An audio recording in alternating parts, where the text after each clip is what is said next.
بسم اللہ الرحمن الرحیم۔ گزشتہ سبق میں آپ نے پڑھا کہ نوح علیہ السلام کے بعد،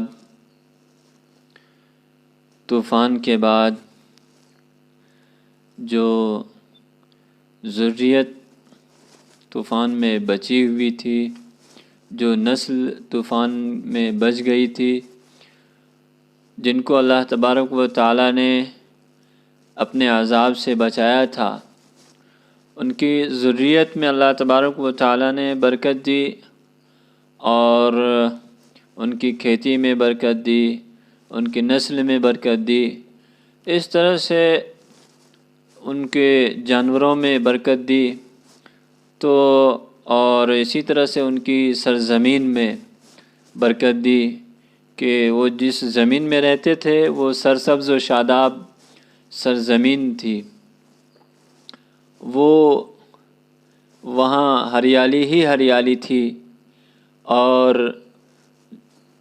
جب جانوروں کا ڈیور باڑے میں آتا یا پھر اس میں جب وہ چراگاہ میں جانوروں کو لے کر جاتے تو اس کا ایک منظر ہوتا تھا، بہت ہی خوشنما منظر ہوتا تھا، دیکھنے والا منظر ہوتا تھا، دیکھنے والا دیکھتا ہی رہے اور اس کی تعریف میں لکھنے والے لکھتے ہی رہیں، یہ سارا معاملہ تھا۔ اللہ تبارک و تعالیٰ نے ان کو ہر اعتبار سے نوازا تھا، لیکن اس نعمت کی جو قدر ہونی چاہیے، یہ نعمت کی قدر ان لوگوں سے بھی نہیں ہو پائی۔ ان لوگوں نے بھی نوح علیہ السلام کی امت پر جو طوفان آیا تھا، جو عذاب آیا تھا، اس کو بھلا دیا۔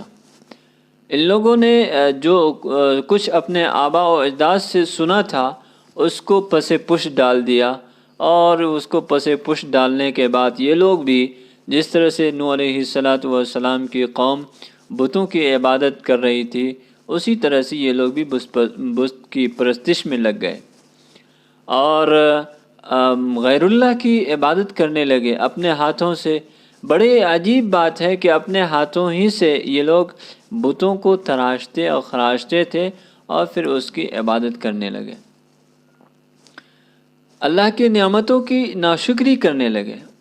ان لوگوں نے وہ جو آثار دیکھے تھے اور جو انہوں نے اپنے آباء و اجداد سے ان آثار کے بارے میں ذکر کرتے ہوئے سنا تھا، وہ ساری چیزیں پس پش ڈال دی۔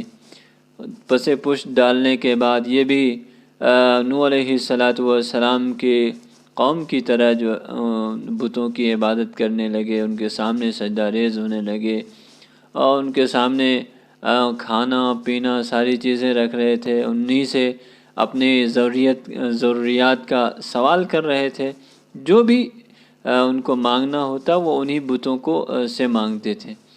تو یہ ساری چیزیں دیکھنے کے بعد پھر اللہ تبارک و تعالیٰ کا غضب کیسے جوش میں آیا، اور اللہ تبارک و تعالیٰ نے کیسے پھر ان کو سمجھانے کی کوشش کی، ان ساری چیزوں کے بارے میں انشاءاللہ ہم اگلے سبق میں پڑھیں گے۔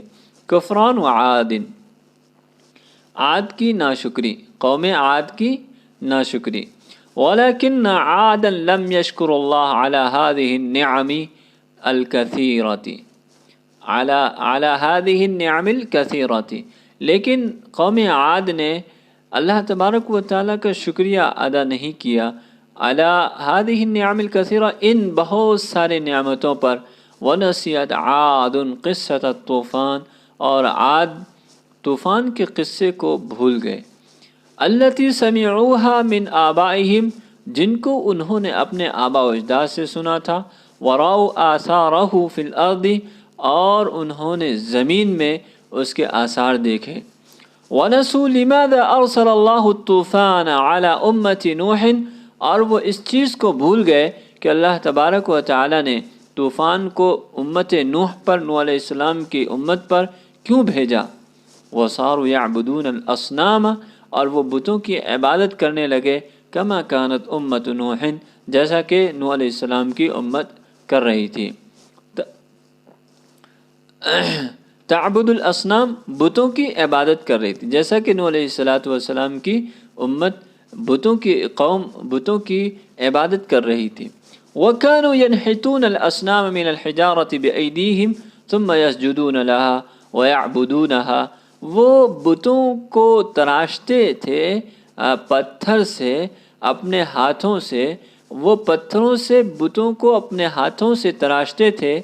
ثم یسجدون لها ویعبدونها، پھر وہ اس کے سامنے سجدہ ریز ہوتے اور اس کی عبادت کرتے۔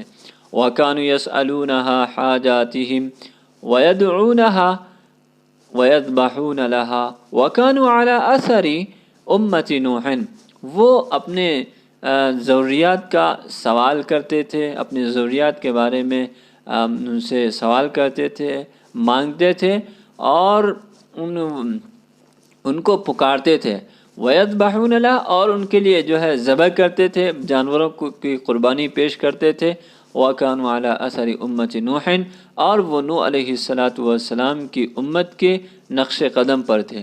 وَكَانَتْ عُقُولُهُمْ لَا تَمْنَعُهُمْ مِنْ عِبَادَةِ الْأَصْنَامِ، اور ان کی عقلیں ان کو بتوں کی عبادت سے منع نہیں کر رہی تھیں۔ وَكَانَتْ عُقُولُهُمْ لَا تَهْدِيهِمْ، اور ان کی جو عقلیں تھیں وہ رہنمائی نہیں کر رہی تھی، اس ہدایت کی یا اچھی چیز کی رہنمائی نہیں کر رہی تھی۔ وَكَانُوا عُقَلَاءَ فِي الدُّنْيَا، اور وہ دنیا میں عقل مند تھے۔